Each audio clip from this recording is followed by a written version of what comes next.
لیکن رسالت مآب نے اس میں بھی چونکہ فیصلے آپ کرتے تھے، صادق تھے، بالکل جب یہ 2-4 واقعات ہوئے تو آپ کے پاس فیصلے کے لیے آئے لوگ.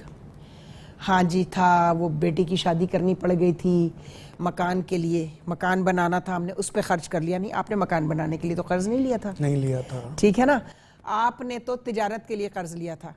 صحیح. آج بھی یہی ہوتا ہے نا. بالکل. آپ ٹریڈ کے لیے، بزنس کے لیے لیتے ہیں اور اس کے بعد بیٹیوں کے جہیز اور اتنی ڈشز والے کھانے کھلا کر آپ نے سارا فضول خرچیوں میں وہ پیسہ، اور پھر یہ سفارشیں ڈھونڈتے پھرتے ہیں کہ کسی بینک کے وائس پریزیڈنٹ سے، کسی منسٹر سے کہلا کے قرضہ معاف کروا لیں. بالکل. یہ آج کا نہیں ہے، یہ جب سے بنی نوع انسان آیا ہے وہ یہ ترکیبیں سوچتا رہتا ہے کہ کسی طرح اپنا مال بچا لوں، دوسرے کا مال کھا جاؤں.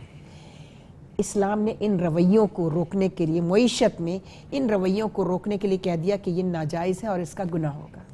دنیا میں تو خوشحال ہو جاؤ گے، بالکل، لیکن میرے پاس جب آؤ گے تو سب سے پہلے پکڑ سود کی ہوگی، سود لینے والے کی بھی، اور قرض لے کر اس قرض میں جو رعایت مل رہی ہے تمہیں، یعنی وہ تمہاری تجارت کے لیے تمہیں قرض دے رہے ہیں، اس کو لے کے تم بھاگ جاؤ گے جان بوجھ کے، ڈیلیبریٹلی اگر ایسا کرو گے پھر اس کی سزا ہے.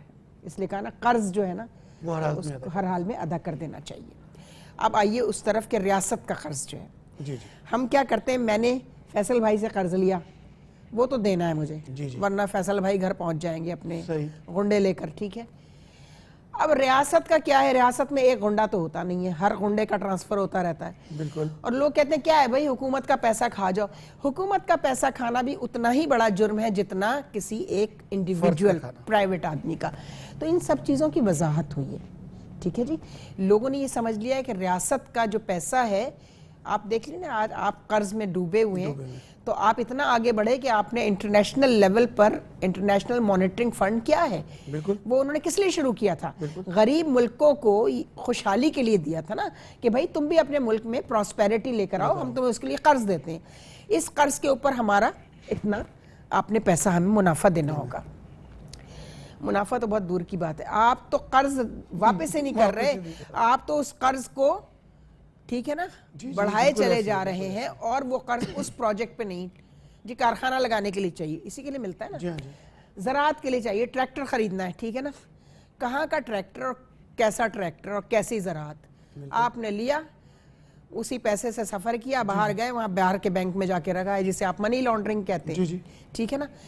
تو پروجیکٹ لون جو آتا ہے وہ پروجیکٹ میں لگانے کے بجائے آپ نے پرسنل پاکٹ میں ڈال لیا.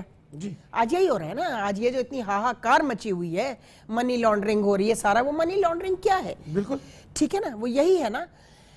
دوسری بات، آپ جب پروجیکٹ لون وہ دیتے ہیں آپ کو تو اس میں کک بیکس آ جاتے ہیں. ٹھیک ہے. یہ بھی اتنی ہی بری بات ہے کہ اگر میں منسٹر ٹریڈ اینڈ فائنینس ہوں یا میں منسٹر فائنینس ہوں، میں نے اپروول دے دی، بیوروکریسی نے بھی، سیکٹری فائنینس نے بھی اپروول دے دی کہ ہاں جی اس پروجیکٹ کے لیے اتنے بلین، اورنج ٹرین بنی، فلانی ٹرین، ٹھیک ہے نا جی، بسیں آئیں گی، ٹھیک ہے نا، پانی کا نظام ٹھیک ہوگا، اریگیشن کے لیے فلانا فلانا. پروجیکٹ لون ہوتے ہیں نا، اس پروجیکٹ میں حکومت کیا کرتی ہے، اپنے ہی لوگوں کو ٹھیکے دلوا دیتی ہے. بالکل ایسے. ٹھیک ہے. وہ ٹھیکے دلوائے آپ نے، اور وہ جو لون پروجیکٹ کے لیے آیا تھا نا، وہ آپ نے ڈیم بنانا ہے سپوز، ابھی کتنا چل رہا ہے، وہ نیچے ریت ہی ریت نکلی ہے، وہ ڈیم بیٹھ گیا ایک ہی بارش میں. ٹھیک ہے نا. کیوں؟ چونکہ آپ نے بے ایمان آدمی کو ٹھیکہ دیا. کیوں دیا؟ چونکہ آپ کا بھی اس میں کمیشن تھا. یہی ہو رہا ہے نا. اس سلسلے کو ڈاکٹر صاحبہ ہم نیکسٹ سیگمنٹ میں لے کر چلتے ہیں. ناظرین کرام، ہمارے اس یہاں پر وقت ختم ہو رہا ہے. ڈاکٹر صاحبہ ہمیں بتا رہی ہیں کہ سودی نظام کو کس طریقے سے ختم کیا گیا اور کس طرح اس کے اندر جو ہے کوئی اور چیز کو بیچ میں لا کر اور اس کو نو پروفٹ نو لاس پر، اور کس طریقے سے اس کے اوپر معاملہ کیا گیا.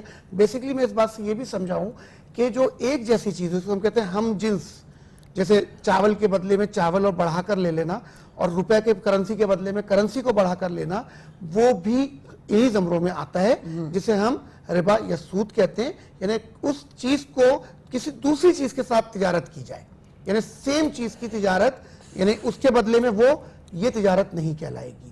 تو یہ بھی سب سودی زمرے میں. اور کس طرح بھی ڈاکٹر صاحبہ ہمیں نظام ریاست کا جو ہے اس میں جو یہ قرضے لے کر لوگ کھا جاتے ہیں اور کک بیکس جو آتی ہیں، اس پر بات گفتگو چل رہی تھی ہماری. انشاءاللہ پھر ہم ملتے ہیں نیکسٹ سیگمنٹ میں نور سحر سحری ٹرانسمیشن میں، علم و آگاہی کا یہ سیگمنٹ جس میں ہم نزول قرآن پر گفتگو کر رہے ہیں. قرآن اور اکنامکس ہمارا ٹاپک ہے، ہمارا عنوان ہے. انشاءاللہ پھر آپ سے ملاقات ہوتی ہے. اپنے میزبان فیصل علی بلوچ اور ڈاکٹر نسرین صاحبہ کو اجازت دیجیے. السلام علیکم. سحر اور بریک میں ہمیں جوائن کیا ہے شایان شیخ نے، اور فیصل اس کے بعد ہم کیا کرنے جا رہے ہیں؟ میں اس وقت جو ہے چھوٹا سا ایک سوال لوں گا قاری مصدق الامین صاحب سے کہ رمضان المبارک میں غزوہ بدر ہوئی، اور اس غزوہ بدر کی مناسبت سے آپ تھوڑا سا مختصر سا جواب دیجیے گا. شکریہ. احمد و صلی علی رسول الکریم. اما بعد، اعوذ باللہ من الشیطان الرجیم. بسم اللہ الرحمن الرحیم. یوم الفرقان و یوم التقى الجمعان. غزوہ بدر جو ہے ہمارے لیے ایک یوم فرقان کا پیغام بھی دیا ہے اس میں. اور اس دن دو جو گروپ تھے، ایک کافر کے اور ایک مسلمانوں کے، ان کے درمیان حق اور ایک باطل کا معرکہ لڑا گیا ہے. اور یہ رسول اکرم صلی اللہ علیہ وسلم کی خصوصی دعا تھی. آپ صلی اللہ علیہ وسلم خصوصاً سجدے میں گر گئے اور آپ نے ایک لمبی دعا فرمائی صحابہ اکرام کے بارے میں کہ رب کریم، اگر یہ صحابہ اکرام کی جماعت اگر یہ ختم ہو گئی تو تیرا نام لینے والا اس دنیا میں کوئی نہیں ہوگا. پھر اللہ نے اپنے نبی کی دعا قبول فرمائی. اور میں ایک یہ پیغام اپنے ناظرین کو دینا چاہتا ہوں کہ جس کے لیے رسول اللہ صلی اللہ علیہ وسلم دعا فرما دیں وہ کامیابی سے بھرپور باتیں ہوتی ہیں. بے شک. اچھا قاری مصدق الامین صاحب، آپ یہ بتائیے کہ رمضان المبارک میں ہی یہ مورکہ جو ہوا، یہ حق و باطل کا جو فرق واضح ہوا، تو اس میں جیت کی بات تھی، دفاع کی بات تھی، یا اپنے آپ کو منظر عام پہ لانے کی بات تھی؟ اس سلسلے میں آپ کیا کہیں گے؟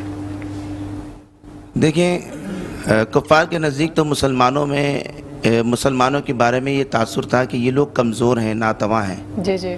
لیکن الحمدللہ اسلام ہمیشہ محبت اور ایثار کا سبق، بھائی چارگی کا سبق دیتا ہے. یہاں تک کہ مجھے ایک حدیث یاد آ گئی. رسول اللہ صلی اللہ علیہ وسلم نے فرمایا کہ اگر کسی مسلم کنٹری میں کوئی ذمہ رہ رہا ہے، غیر مسلم رہ رہا ہے، تو حاکم وقت کی ذمہ داری ہے کہ اس کا اگر وہ جزیہ دے رہا ہے تو اس کا دفاع کیا جائے، اور جزیہ دیتے ہوئے اس کا دفاع نہیں ہوتا، قتل ہو جاتا ہے، تو وہ حاکم وقت جنت تو کیا، جنت کی خوشبو بھی نہیں سن سکتا. تو اسلام دہشت گردی کی دعوت نہیں دیتا، اسلام پیار اور محبت کی دعوت دیتا ہے. حضور نے فرمایا من سلم المسلمون من لسانہ و یدہ، کہ مسلمان وہ جس کی زبان سے، اس کے ہاتھ سے دوسرا مسلمان محفوظ رہے.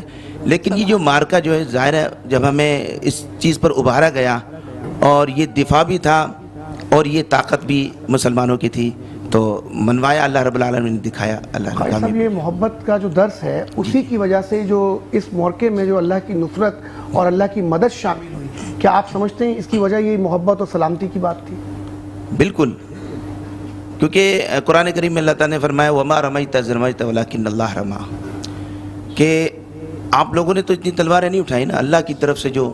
اور بعض لوگوں نے دیکھا کہ وہ انسانوں سے بھی زیادہ لمبے ہاتھ تھے. یہ کیا؟ یہ آپ کی محبت اور آپ کی دعائیں تھیں، اور اللہ رب العالمین نے غیبی مدد فرمائی. سبحان اللہ. تو مسلمان ہمیشہ غیر مسلم کے بارے میں بھی اچھا ہی سوچتا ہے، لیکن جب مجبوری اگر ایسی بن جائے تو سوالے سے اس کا جواب دیا جاتا ہے. سبحان اللہ. اب کیا خیال ہے آپ کا کہ ہم اسی موضوع پر کیا کریں آگے؟ شایان کے پاس چلتے ہیں اور ان سے بھی اسی موضوع پر بات کرتے ہیں. جی شایان. بسم اللہ الرحمن الرحیم. چونکہ آج غزوہ بدر کا دن ہے تو اس حوالے سے میں بھی کچھ گفتگو یہ کروں گا کہ جو جنگ بدر ہے فیصل بھائی، it was the first war of اسلام.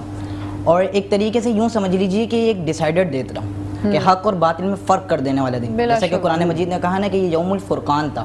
اللہ رب العزت نے قرآن مجید میں اس کو یوم الفرقان سے یاد فرمایا کہ حق اور باطل میں فرق کر دینے والا دن. اور آپ یہ دیکھیں کہ اس کے اندر مسلمانوں کی تعداد کم تھی اور کفار جو تھے، جو دوسرا گروپ تھا، اس کی تعداد زیادہ تھی، جبکہ ان کی پریپریشن مسلمانوں کی نسبت زیادہ طاقتور تھی. ان کی تیاری بالکل مکمل تھی، ذریعے زیادہ تھیں اور شاندار عمدہ گھوڑے تھے. مسلمانوں کے پاس وہ اس طرح کا ساز و سامان نہیں تھا.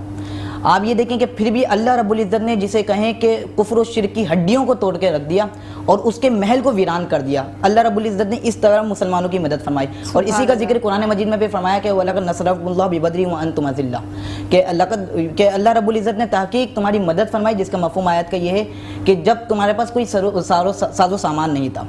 اور جنگ بدر یہ ایک ایسا معرکہ ہے کہ اگر اس میں ہم میسیجز پہ غور کریں تو ہمیں پیغامات تو ملتے ہیں, مگر ساتھ ساتھ ہی حضور علیہ السلام کے معجزات کا بھی اس میں ظاہر کتنا ہوتا ہے. آپ یہ دیکھیں کہ ایک جنگ بدر کے میدان میں جانے سے پہلے ایک دن پہلے جب حضور علیہ السلام مقام روحہ پہ پہنچے تو صحابہ کرام علیہم رضوان سے سرکار علیہ السلام ایڈوائس لے رہے ہیں. آپ دیکھیں کہ سید الانبیاء ہیں, جہاں سے علم و حکمت کا چشمہ پھوٹتا ہے, so he is taking advice from the Sahaba کہ صحابہ بتاؤ کہ جنگ کریں یا نہ کریں.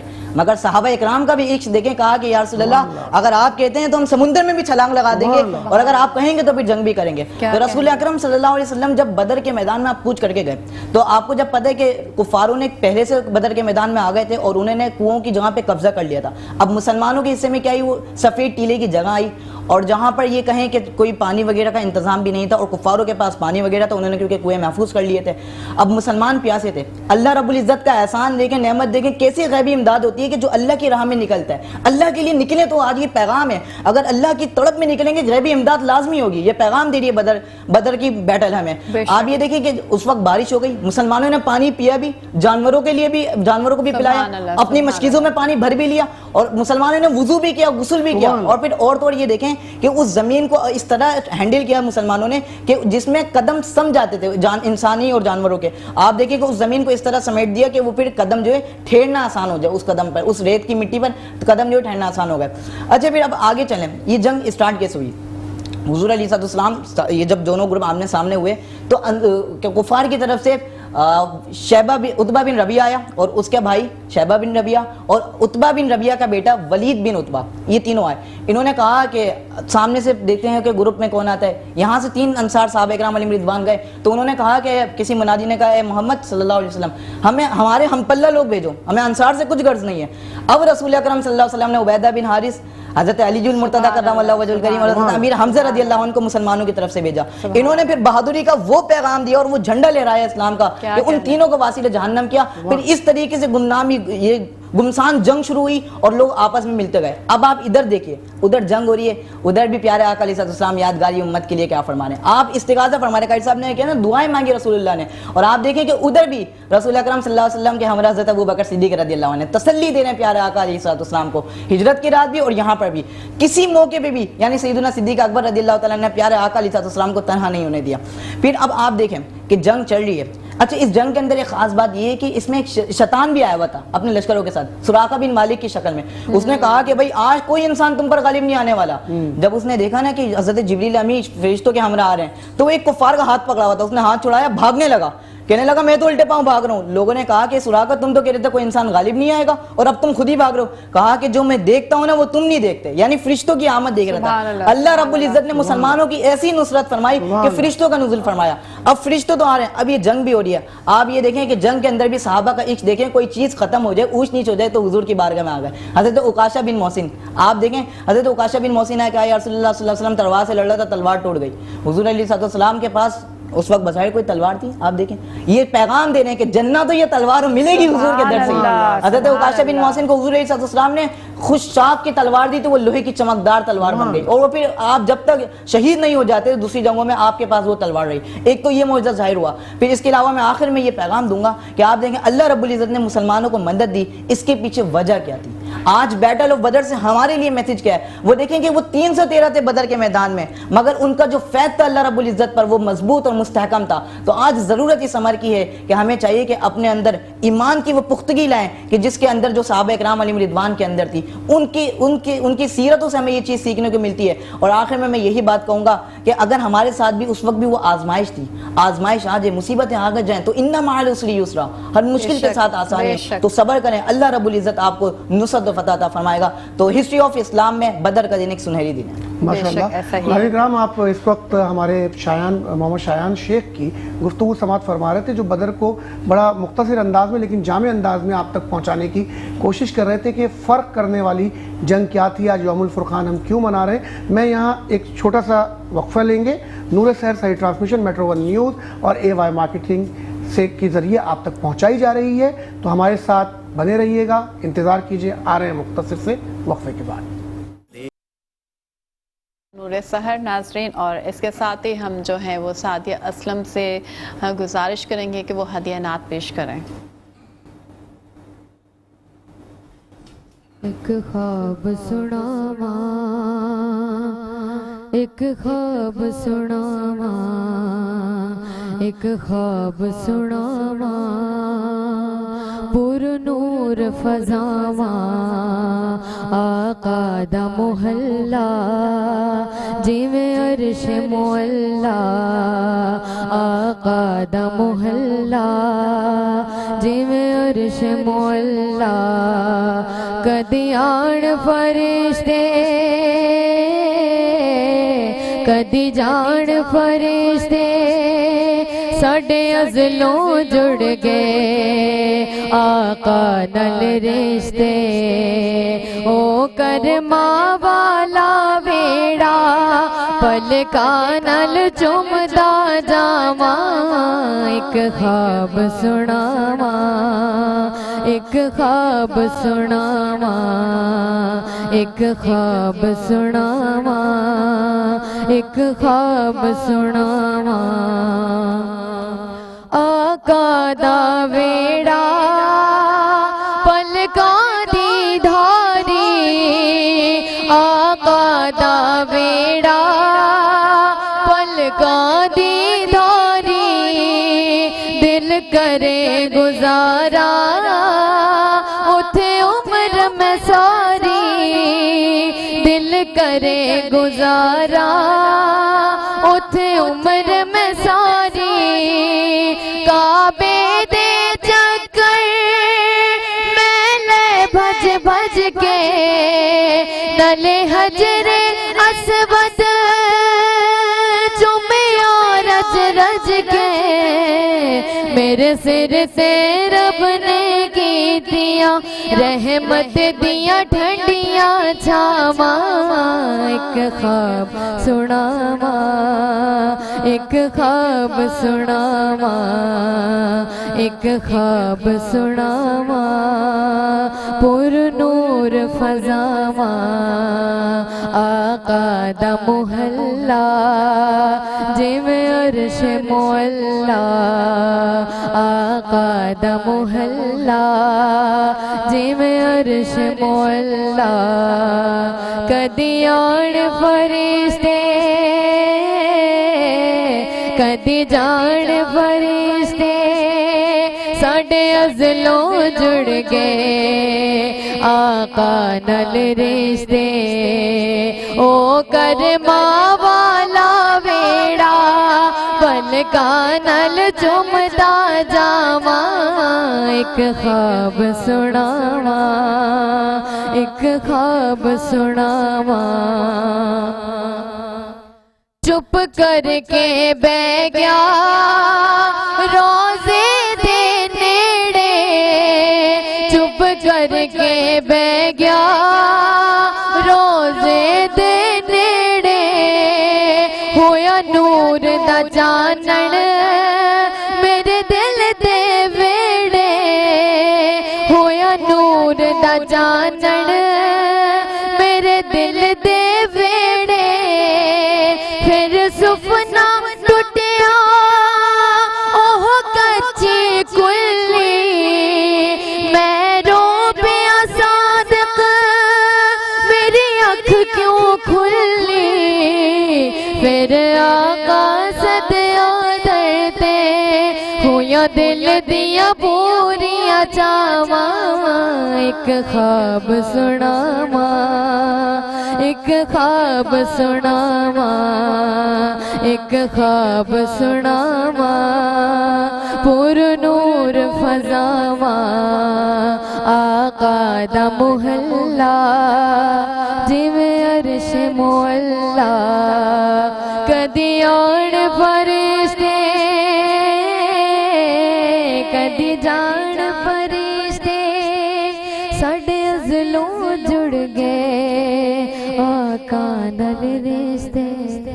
سبحان اللہ. ناظرین کرام, ہمارے ساتھ موجود ہیں ہبا محمود بھی، اور ہبا محمود خود نعت خواں بھی ہیں اور ساتھ میں بچیوں کی تربیت بھی کرتی ہیں نعت کے حوالے سے اور ڈف کے حوالے سے، اور سب سے اہم بات کہ شہید جو ہمارے کراچی کے ہیں امجد صابری صاحب، یہ ان کی شاگردہ بھی ہیں. تو میں اس حوالے سے ان سے کچھ سوالات کروں گا کہ ایک تو ہبا یہ بتائیے کہ آپ خود بھی نعت پڑھتی ہیں اور دوسروں کو سکھاتی بھی ہیں، اور تھوڑا سا امجد صابری صاحب کے حوالے سے بھی ہمیں بتائیے. السلام علیکم. سب سے پہلے تو میں اپنے جو استاد ہیں، سب سے پہلے امجد صابری، اللہ پاک ان کو جنت الفردوس میں اعلیٰ مقام عطا فرمائے. آمین. بہت اچھے تھے، ان کے ساتھ بہت اچھا ساتھ رہا، اور رمضان کی ٹرانسمیشن بھی ہم کرتے تھے ساتھ. بہت چھوٹی ہوتی تھی میں، ہم لوگ سما چینل پہ ساتھ گروپ وائز پڑھتے تھے اور وہ ساتھ پڑھ رہے ہوتے تھے. مجھے یاد ہے بھر دو جھولی میری یا محمد، گروپ وائز ہم لوگ پڑھ رہے ہوتے تھے اور بہت چھوٹی سی ایج سے. اچھا میری آواز جو تھی وہ گاڈ گفٹڈ جیسے فیل ہوتی تھی پیرنٹس کو کہ آواز اچھی ہے بچی، میں گنگناتی تھی. ماشاءاللہ. پھر نانی نے سنا تو نانی نے بولا اس کو اکیڈمی جوائن کرواؤ، اس کی آواز اچھی ہے یہ کر لے گی. صحیح. تو پھر مجھے شوق ہوا، پھر میں نے اکیڈمی امجد صابری کی، وہاں نجمہ قدیر وہاں کی آنر تھی، مجھے آج تک نام بھی یاد ہے. ماشاءاللہ. نجمہ قدیر وہاں کی آنر تھی. پھر وہاں میں جا کے کلاسز لیتی تھی. جیسے ابھی میری آواز خراب ہونے کے بعد آواز ہے، جب میں وہاں سے سیکھنا شروع ہوئی تو میری آواز ایسی ہو گئی تھی. اچھا. تو مما نے بولا یہ کیا ہو گیا، تمہاری آواز تو جینٹس میں تبدیل ہوتی آ رہی ہے. تو ظاہر ہے وہاں پر سکھاتے ایسا تھے کہ وہ بیس پوری ٹھیک کرواتے تھے. سیکھتے سیکھتے پھر میں نے وہ جب اکیڈمی چھوڑی تو اب میری آواز ایسی ہی رہ گئی، وہ بھی ٹھیک نہیں ہو پائی. پھر مجھے ایک اور اکیڈمی جوائن کروائی گئی. اس کے استاد جو تھے میرے وہ جنید قاسمی قلندری تھے، انہوں نے سکھایا. پھر میں اسٹرگل کرتی رہی.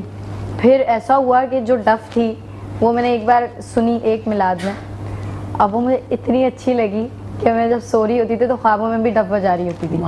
آج مما کہہ رہی تھی تم نیند میں بجا رہی ہوتی ہو. تو خیر پھر میں نے اتنا سیکھا اس کے پیچھے لگ کے کافی خوار ہوئے، کافی لوگوں کی باتیں سنی، کافی سب کچھ برداشت بھی کیا، لیکن یہ کہ اسٹرگل کرتے رہے، چھوڑی نہیں. جی ہبا، آپ سے گفتگو کا سلسلہ جو جاری رہے گا، ہم دوبارہ آپ کی طرف آئیں گے کیونکہ ابھی ہمیں بریک پر جانا ہے اور اذان کا وقت ہوا جا رہا ہے. جی ناظرین ہمارے ساتھ رہیے گا، کہیں مت جائے گا اپنے اس پروگرام میں جس کا نام ہے نور سحر.